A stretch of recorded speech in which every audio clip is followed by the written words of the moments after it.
Good morning, everyone. My name is Roberto de Azevedo. I am chairman of the executive committee of the Brazilian American Chamber of Commerce and a volunteer for more than 40 years with this organization. I'm very happy to see this full house. Bom dia, good morning. It's a great pleasure to be here with you today, with this full house. As José Roberto Azevedo mentioned, a friend of a long time. Thank you.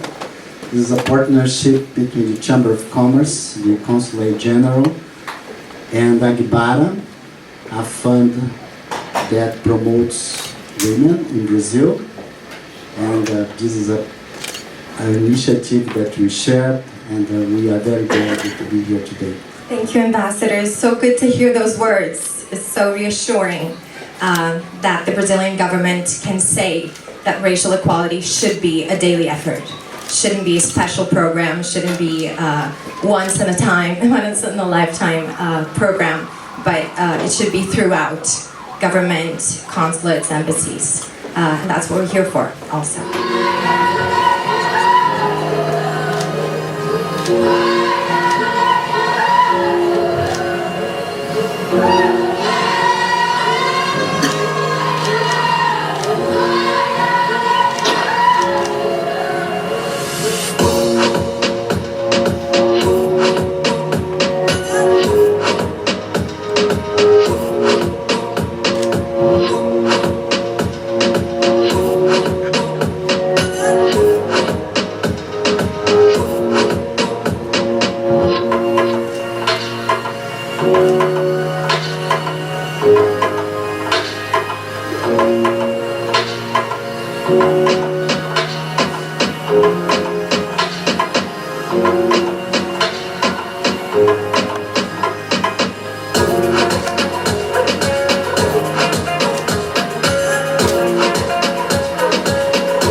Mulheres negras sustentam suas comunidades e nós, do Fundo Agbara, acreditamos que investir na criação de acesso a direitos econômicos para essas mulheres, renda digna, trabalho digno, é mitigar uma série de problemas sociais como trabalho infantil, fome, analfabetismo, desemprego, violência doméstica e o genocídio da juventude negra.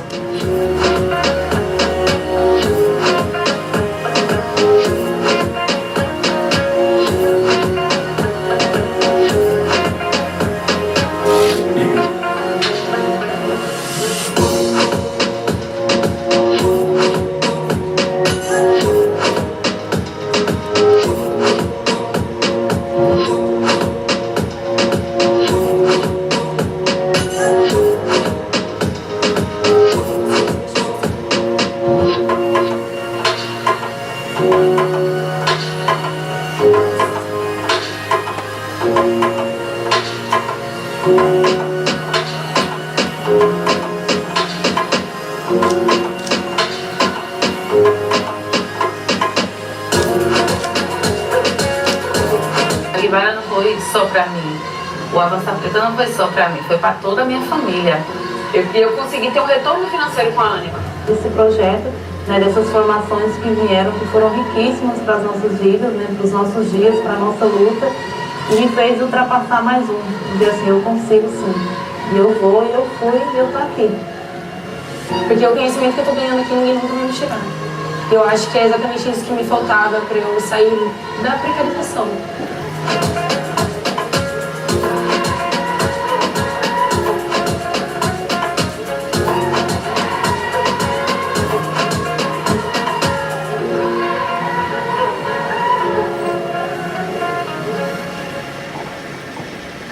Thank you. Good morning, everyone. I'm so glad to be here. I'm Aline Odara, an Afro-Latina woman from the countryside of the state of São Paulo. I'm a social science educator and also a master degree student in education. I'm the founder of Fundo Agbara, and Agbara means power in Yoruba, which is a Nigerian language. I come from a poor family. I struggled a lot growing up, and I managed to go to university at Unicamp.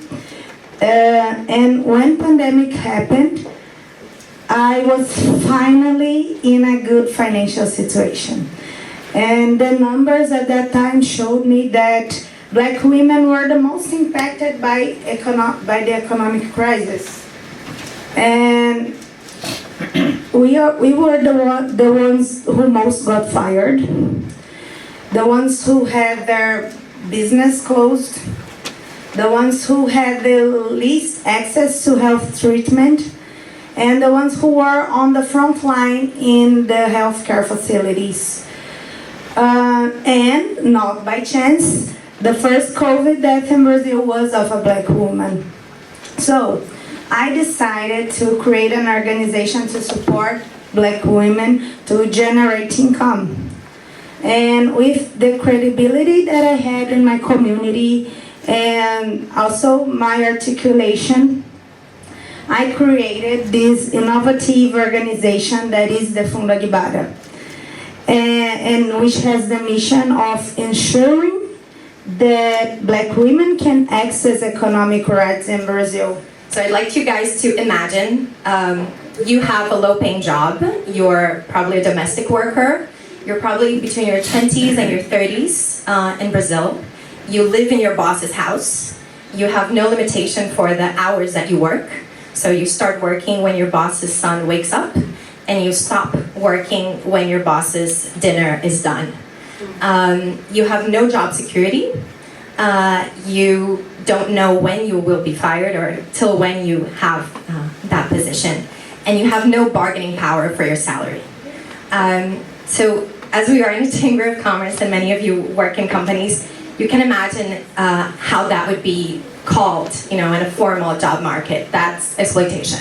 That's not a regular, safe, sustainable employment. And that was the position of most Black women when the pandemic hit. They were working as domestic workers, they were working as garbage collectors, they were working as nannies, and lots of them got fired. So the FGV, the Fundação Getúlio Vargas main research on employment and unemployment during the pandemic shows that Black women were the group that were the hardest hit during the pandemic. And lots of them had to become entrepreneurs. It's not like Zuckerberg that they had a genius idea and then they just felt like creating a company. They had no other choice. They had no employability, they had no formal training. So they started cooking and selling quentinhas, selling their food for people who are at home, ordering iFood. They started making jewelry. They started making crochet. They started making all these handcrafts and domestic activities to generate income. The problem is, to start doing your quentinhas, you need capital, and they couldn't access credit. So Aline's point of creating an innovative fund, very different from most philanthropic organizations in Brazil, is basically giving seed capital to women who never had capital before. So they don't have a good credit score. They don't have a good track record in business because they never intended to be businesswomen. They just have to. So it's entrepreneurship for survival. It's not entrepreneurship for the fun of it, or to try out new things, or to put a rocket into space, if you guys know what I mean. It's entrepreneurship for meeting your family's basic needs. And that's what Aline started supporting. As she said, she was in Unicamp, and she started doing a vaquinha, crowdfunding initiatives with everyone around her. And initially people donated 20 reais, 100 reais, 400 reais. And at some point she realized she had enough money to empower and give seed capital and training to 400 women. Now we've gotten to a number, can we go to the next slide please? Of much more impact than that over the past 2.5 years. Agbara is going to be 3 years in September, and we have over 3,000 women impacted. And this should not be like, it shouldn't sound like 3,000 is enough. 3,000 is nothing compared to the population of black women in Brazil who can't access formal credit, who can't access philanthropic grants, basically have no experience in even applying for a grant, who can't access governmental funds. BNDES is not looking to give credit to small entrepreneurs in the peripheries of the cities. And so Agbara came to fill that gap and started making grants, very small and then bigger. It started with between 600 and 1,000 reais. And now they're giving grants between 1,000 and 5,000. Is that right? Good morning, everyone. My name is Fernanda Diaz. I am one of the founders and current coordinator of Kilomba Collective.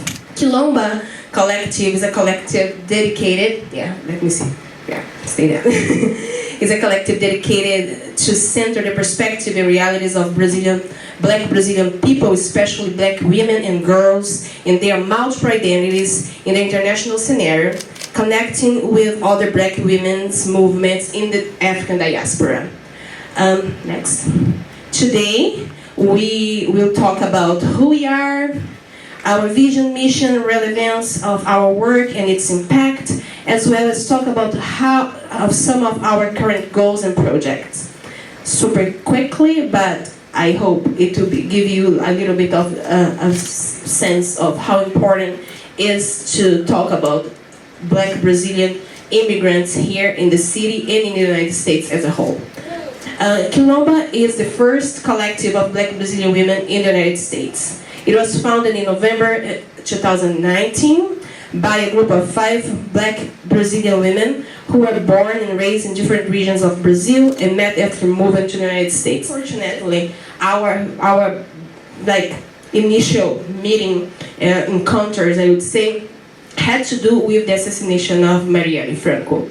It was 2019, 1 year after her assassination, her murder, and we were going to several events, like as individuals, meeting here and there, and we would see that those were very important initiatives, talking about the Black Brazilian woman who needed, we needed to bring that call for justice, but we didn't have Black women holding the mic. And then we began to say, where are we? And we start seeing each other. And this is something very important here that I would like to emphasize and highlight. We exist. We just need to be seen. That's something that's super important when you talk about racial justice. Things that I would like to emphasize. If we think about the data from the Brazilian Ministry of Foreign Affairs, it estimated that in 2017, we had 1.2 million Brazilians living in the United States. It's a little bit more. I kind of follow it closely because I am a researcher in Brazilian immigration here. It has been increasing, actually. This number, as I said, is growing. And another thing that's important to think about is that at the same time, Brazil is the world's second largest Black nation with more than 55% of Black population. So we can ask, how can we not wonder about the reality of Black Brazilian immigrant population in this context?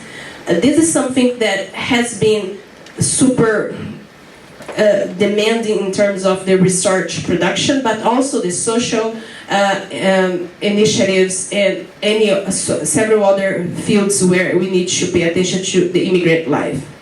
I would say that there is one term that usually is said about the Brazilian population in the US, that we are an invisible community. Who created this term is Professor Maxine Margolis, a Brazilianist who is very respected in 2009. However, we understand that Kilomba is a part of a new time because we see each other. We see the Brazilian community in general. We want to make ourselves visible as Black people in this group and recognize the challenges and potentialities of these processes. So, our vision is to promote racial justice in order to achieve the full realization of human rights of Black people. We believe in humanizing our stories and centering girls, young people, and Black women through advocacy and organizing. We want to build bridges that connect the African diaspora and enable us to thrive and fully experience our humanity. This humanizing vision shapes our mission. In this sense, Kilomba aims to be an international reference in the dialogue about Brazil, building counter-narratives and center Black Brazilian people perspectives and realities. Hi everybody. First of all, everybody just look around. Just look at the people around you. See all the incredible diverse faces next to you. Yeah, that's not common. That's pretty incredible. So thank you to the Chamber for allowing this space so that we could have this conversation. And thank you to Fundo Agbara for inviting us to be part of this. Right, so Garra used to be called Cidadão Global back in the day when it was founded. And its purpose used to be to work with the Brazilian immigrant population in general, right? To address every need that was out there. And it was a lot. And we did that for a while. So in 2019, we narrowed down our mission and we narrowed down who our demographic was going to be. And we started working with Brazilian immigrant women specifically. Why? Why Brazilian immigrant women? Because when they fall through the cracks, they fall a lot harder.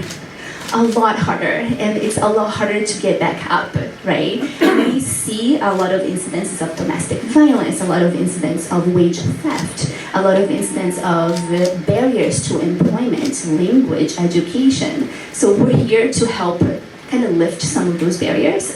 We're not going to do it for you, we're going to do it with you. I'm talking to you like you're a part of this because you are. You are totally our partners in this. Or you're part of the community that we've been serving. I've actually met some of you, and I'm really glad to be among friends. Next slide. Okay, so how we benefit the community. I wanted to highlight just a couple of programs that we do. We do a lot more, but I wanted to talk to you about, first of all, our emergency planning in case of domestic violence cases. A lot of folks are suffering gender-based bias and violence, and they come to us in a situation of crisis, and we help them navigate the process, and we help them pick different paths, right? You might not have decided to leave your abusive husband, for example, but you're interested and you want to see what impacts that's going to have on your immigration case or on your custody of your children, and we can have a conversation about the legal system and how it works in the United States. This particular program is something that's very dear to my heart because when I immigrated from Salvador, Bahia, Brazil, when I was 14, my mom and I got into some kind of trouble like this. And she didn't know how to leave the relationship, right? What impact would leaving have had on her green card? So she stayed a little longer than she should have. She had all kinds of barriers against her. She spoke English, but her accent was mad heavy. So she didn't have the self-confidence. And when she went out into the world told her, we can't really understand you. And that's rough. And that's a woman that used to teach English in Brazil, right? So that's rough. So I understand firsthand what it means to be in a position where you are new to a country and you're just not sure where you're gonna go, which is why this particular program is so dear to us.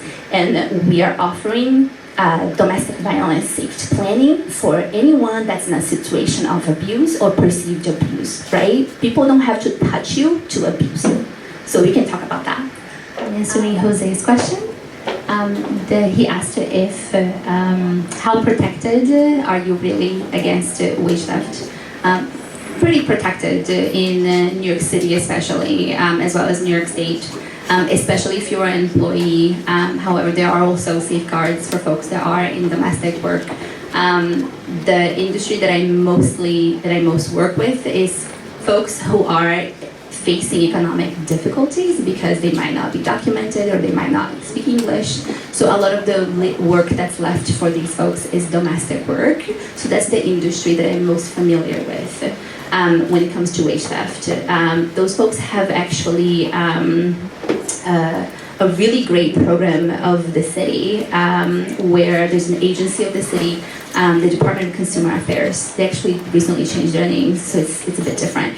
But they will actually write a letter to the employer and say, hey, you came into an agreement with person so-and-so that you were going to pay them X, Y, and Z, but actually you pay them A, B, C. There's still this much left.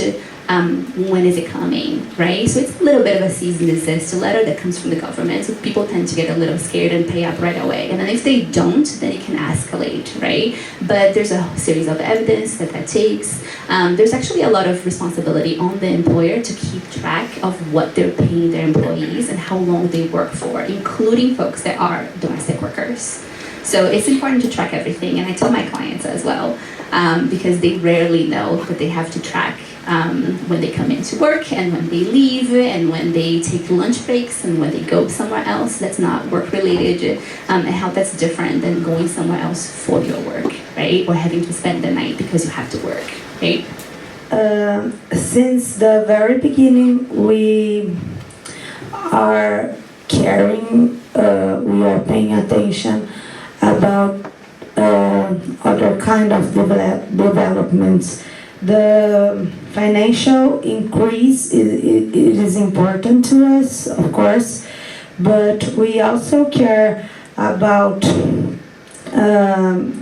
we want to guarantee that the black women we support are increasing their knowledge in management tools, also elevating their self-esteem, and increasing their knowledge about gender and race issues too.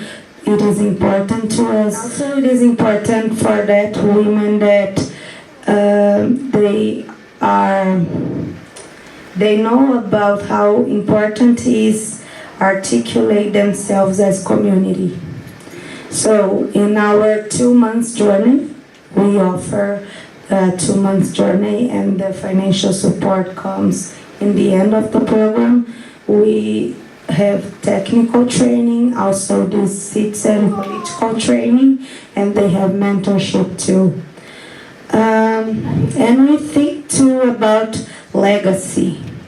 You know, we are here because there was a legacy, and we need to take this legacy to the future. So we think also in long-term impact, and so that's why we have actions in advocacy. We want to ensure that black women are being part of the building of public budget, and we are creating now a data center to support our work. Of course, to congratulate you for your presentations, wonderful. This is why you lead, and this is why we should extend this leadership. To respond a little bit to your question, I think Brazilians are from all colors. I am olive, and so on. We are black, we are white, we are yellow, we are green, we are all colors. Indigenous. Yes, indigenous, exactly. So, and finally, to follow up this meeting, we have, this is a workshop, in fact, we have a meeting with Kilomba next Monday with the presence of Stephanie, which is a long partner of the Consulate for empowering women, and we'd like to invite you as well. We will be discussing initiatives like the Agbara Fund. We will be on next Monday discussing initiatives to racial equality, empowerment for women, etc. Okay? Thank you so much. Thank you so much. Thank you, everyone.